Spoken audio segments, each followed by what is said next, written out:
My name's Jenni Camenzuli. I was brought up as a young girl, lived on Burwood Road, Croydon Park. My father built a beautiful home up on the hill part of there, and my grandparents lived down from the street from us, but they were the most beautiful grandparents. They spoiled us children with love and food. My nana was old school, lived in the kitchen, but it was really the best chicken dinner, and baked dinners was lovely, and the yard was just lovely. My grandfather had canaries and the chooks right down the end of the yard, which I helped my grandpoppy to feed the chooks and collect the eggs. I was a little bit scared when I had to collect the eggs. When I had to collect the eggs, my grandpoppy would say, "Quick, shoo them off their nest," and I said, "No, grandpoppy, I'm too scared."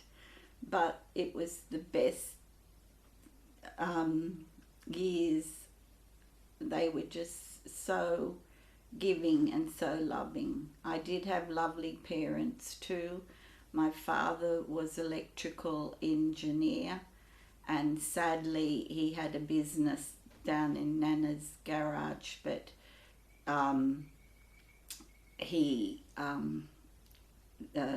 there was problems there, so we had to move to Greenacre.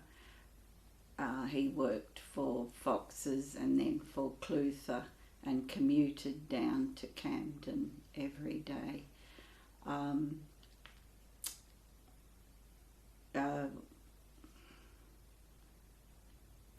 It was a bit sad, but we had a lovely fibro house there, and with my two sisters and my brother, and it was home. So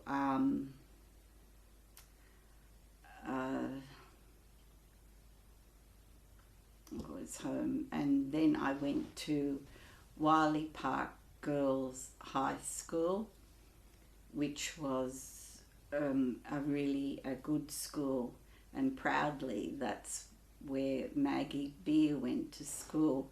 She was 6 years ahead of me, or 6 years older than me, but it was a good school.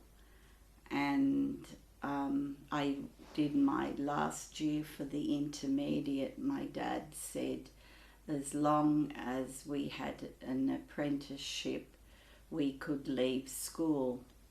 So my eldest sister took me into the city, and we went to Philip and Maurice Salon in the Trust building, and I got the apprenticeship after she took me to see My Fair Lady. That was my sister, and she's always been very kind to me. So after that, it was a wonderful apprenticeship there, and then I went to Salon L in the Carlton Arcade, and Mr. and Mrs. LeBreton owned that shop, and they were very good to me too. They gave me lots of confidence, and because I was quite shy, but I've always been artistic, and we did wonderful hairstyles. It was up hairstyles and selling wiglets. It was a really lovely time.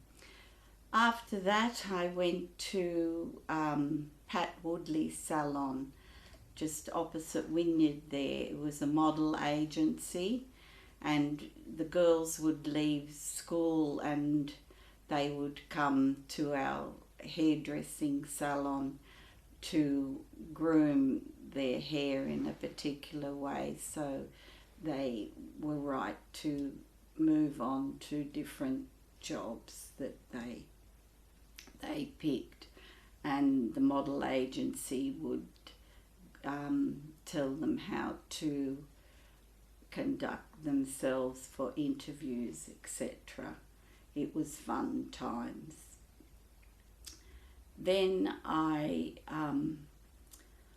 married in 1971. I married a hairdresser, and we had 2 children. I have David and Vanessa, which I love very much, and managed to get into childcare career, where that was just great. I got lots of jobs. My first job was at Balmain Childcare Centre. I actually applied for a job to look after a handicapped child in the centre. I went to Glebe and I was interviewed by the mother, and then I was interviewed by the director at Balmain, and I didn't hear for a few weeks, and I thought, oh dear, I haven't got the job. But they finally rang me and said that the job to look after a handicapped child had fallen through. The girl wanted to stay on, so they said, but we thought you were lovely for the job. So that was the beginning of my child care career. I did several short courses and learnt the ropes, and it was just wonderful. I left there, then the director said there was a job going at Haberfield, so I worked at Haberfield, and then after that I did lots of relief work during my divorce at Leichhardt, Summerhill, Abbotsford, and wherever I could get work. From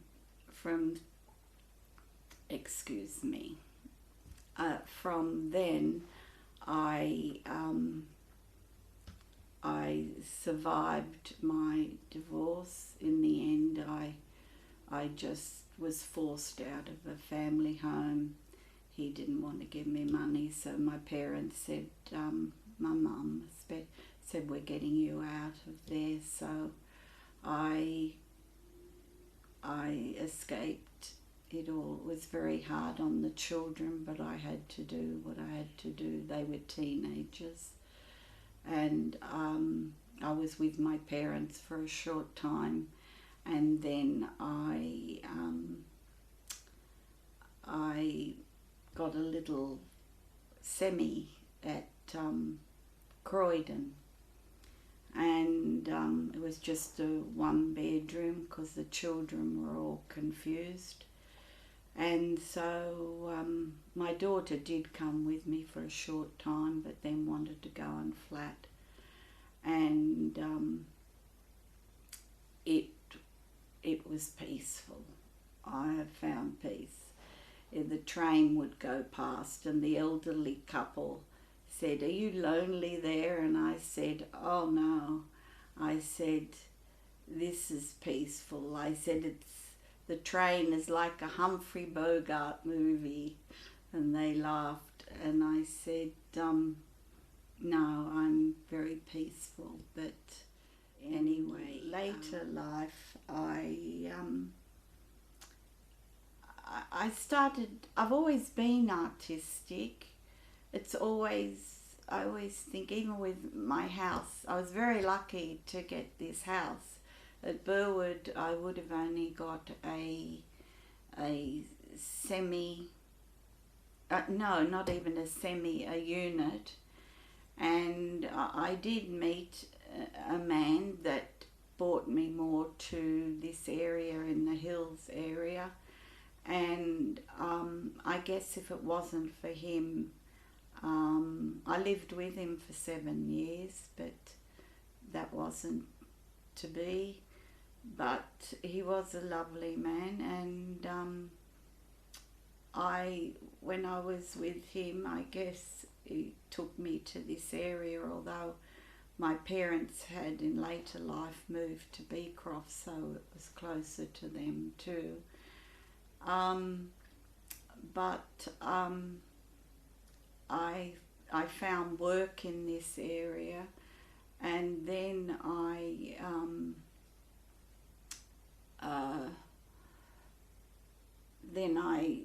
with the house, I was with the partner at the time, and he was just driving around and round in circles, and I said, look, just drop me at Castle Hill here, and he gave me his phone, and I went into one real estate and I said, did you have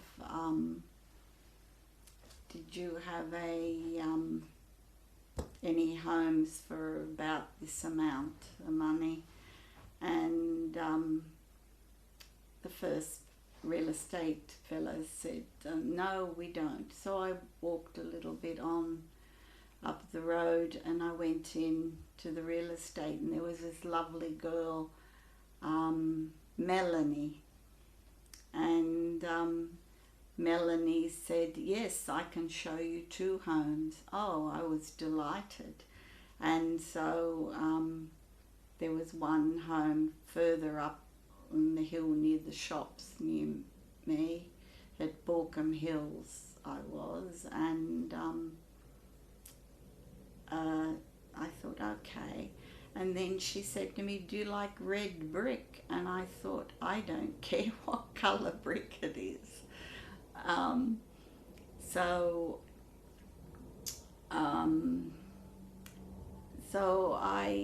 I got a home because the home had been on the market, and twice it had fallen through the sale, and I came along at the right time and managed to get this lovely red brick 5-bedroom home. It was amazing. I think, you know, I'm more spiritual than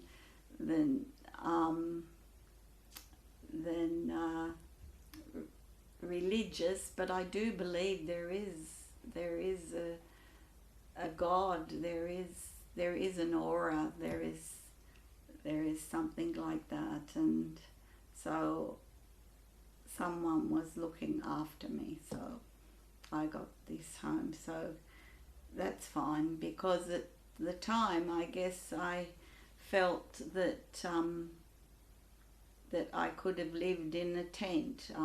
Because we had a lovely home at Burwood. It was a Californian bungalow, and we had all the beautiful wide skirting boards and solid doors and lovely LED light window, beautiful.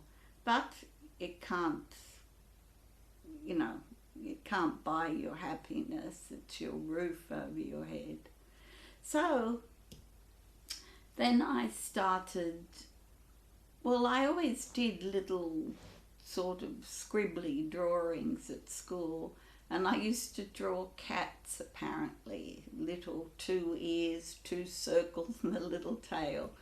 But so I started painting, and painting more seriously than before, and you know, and before that, I guess, going back a little bit, I forgot to mention that I did make some calico mice, this little calico doll here, and all the clothes come off, and I sold them to various boutiques in Sydney and even to David Jones.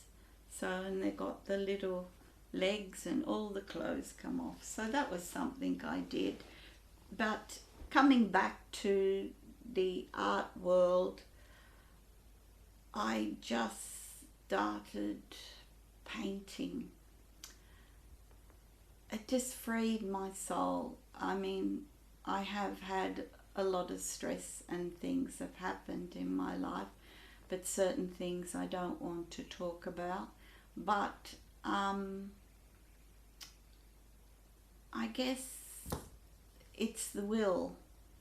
No one can take your will or your spirit.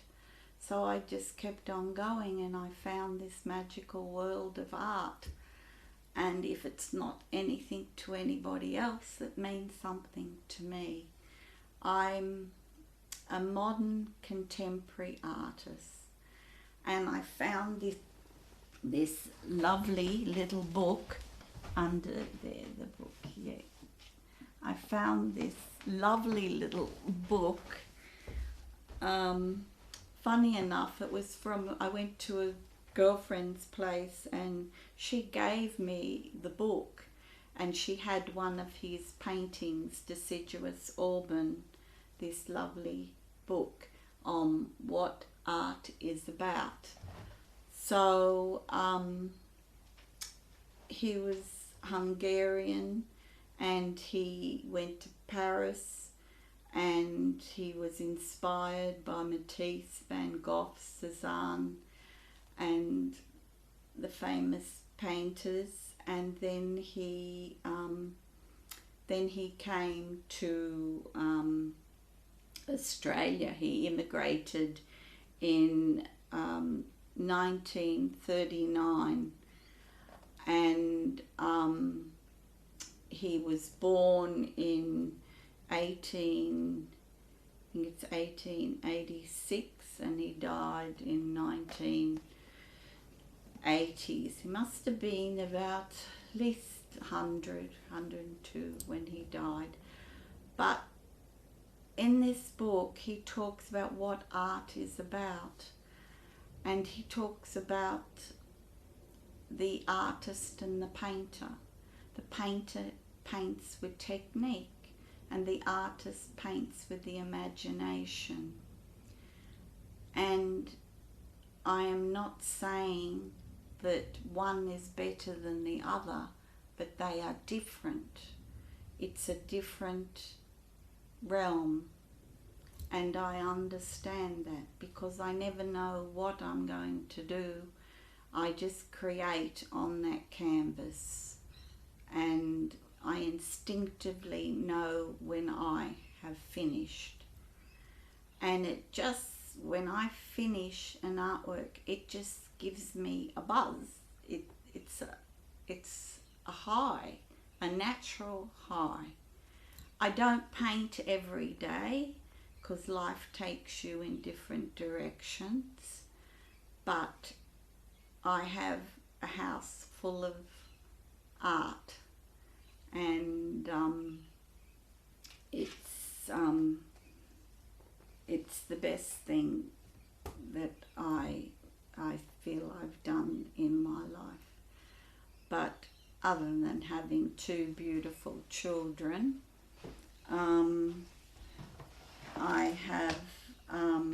I went to,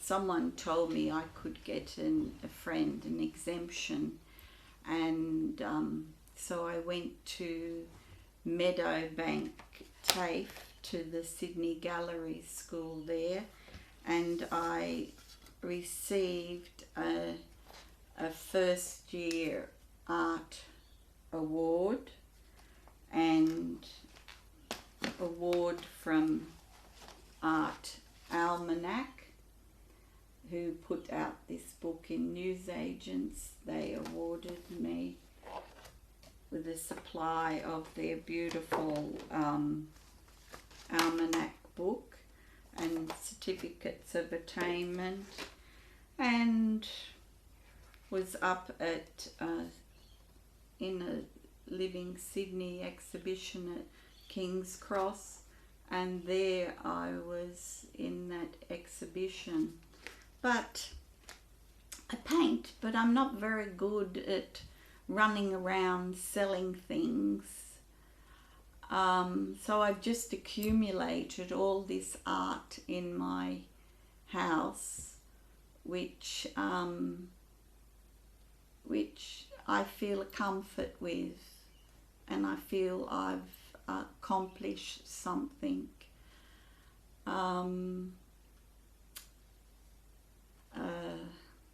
The other things, I will go back. I was lucky enough to be in the paper as a young girl, and I was in the paper again for a jeweler that was near the salon I worked in, the Trust building, that wanted a hand model and a gold ashtray I was modeling.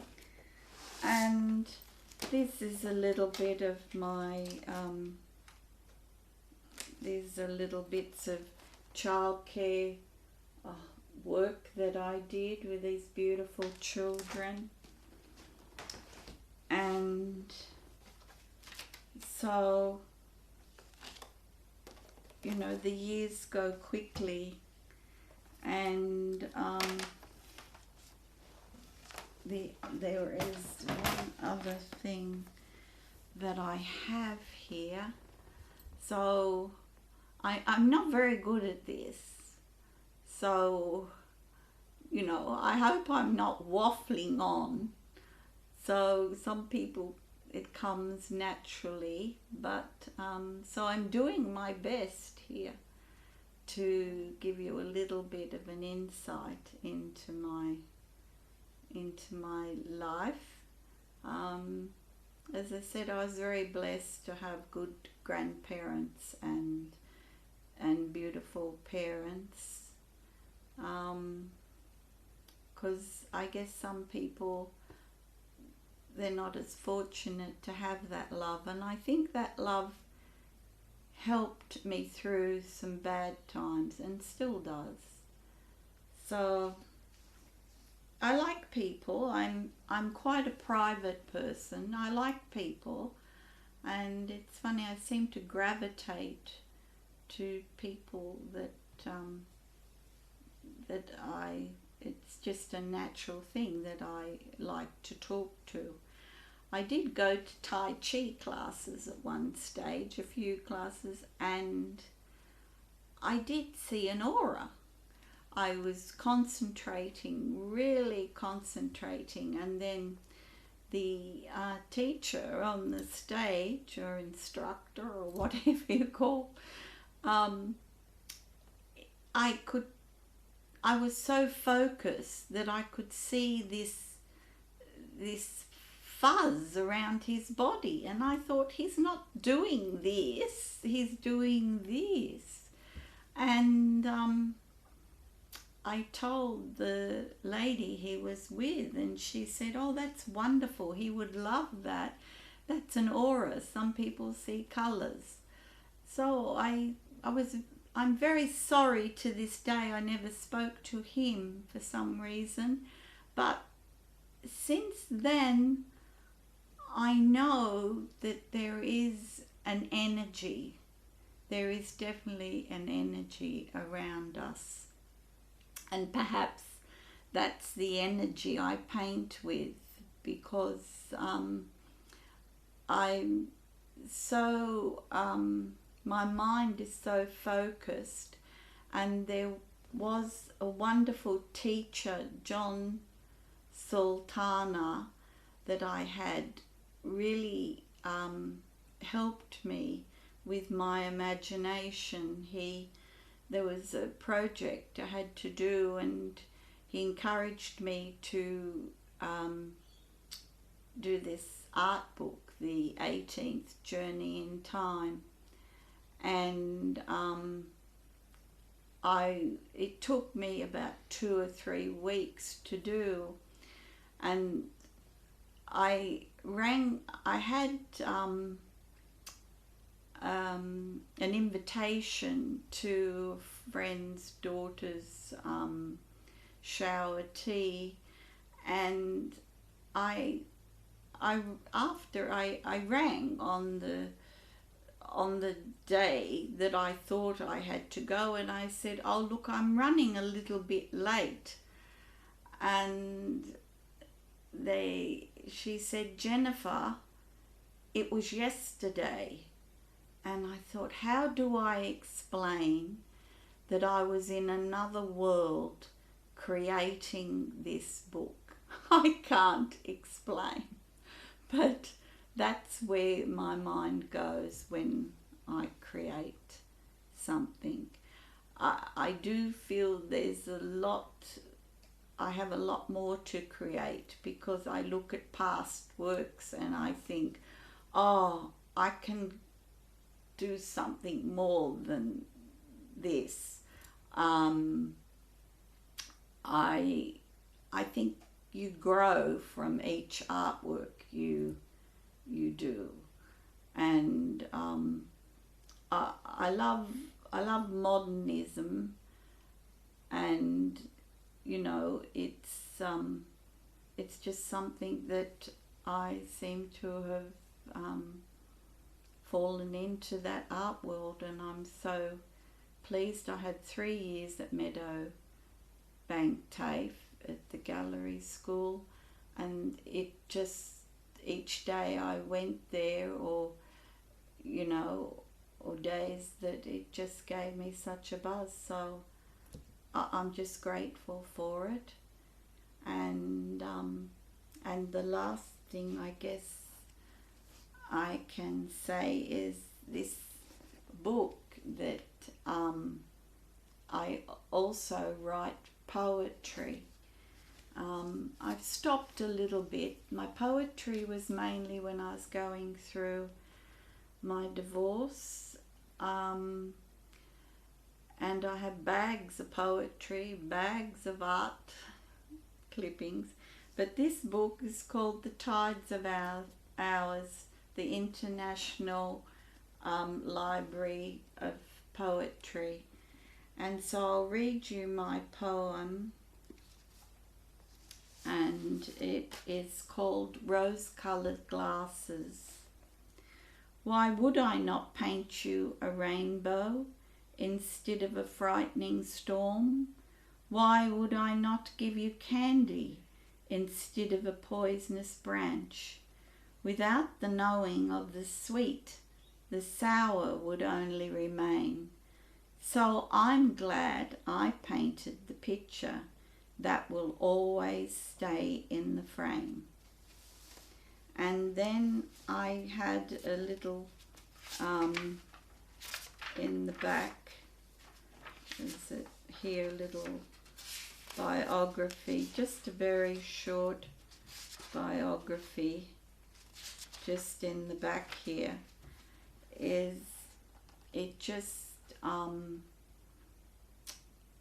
well, it's just my date of birth, the 5th of January 1951, Sydney, Australia. My father, Jack Smith, my mother, Muriel Smith, and the partner at the time was a Raymond Mollica, and my children, Vanessa and David, and high school I went to. It's my own private collection, and then I just have just a little verse here. If you have not felt pain and suffering, you have not lived to smell the roses. So a little bit deep, but I guess that's where my brain was at the time. So I hope you've enjoyed my journey, and probably, as I say, I hope it's not too muddled, because this is very new for me, and my dear son has given me this for a gift. So, and this lovely man, Greg, that has offered his time to tell a little of my story. So thank you. I finally got the nerve or the courage to enter the Archibald at Sydney Art Gallery In 2024, I submitted into the WIN exhibition. In 25, the WIN exhibition again, and next year in 2026, I'm entering in the Solomon Prize at the gallery. So it takes a little bit of courage, but it's nice just to do something that is in the gallery. So wish me luck.